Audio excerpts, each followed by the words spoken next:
You better take me to the doctor. I'm bleeding, and it ain't my time. Hopkins was one of the top hospitals in the country.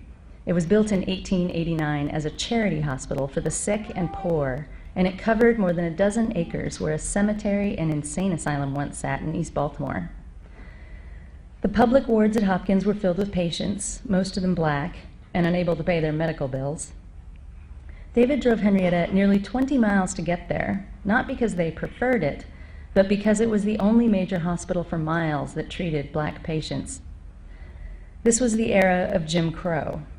When black people showed up at white-only hospitals, the staff was likely to send them away, even if it meant they might die in the parking lot. Even Hopkins, which did treat black patients, segregated them in colored wards and had colored-only fountains. So when the nurse called Henrietta from the waiting room, she led her through a single door to a colored-only exam room, one in a long row of rooms divided by clear glass walls that let nurses see from one to the next.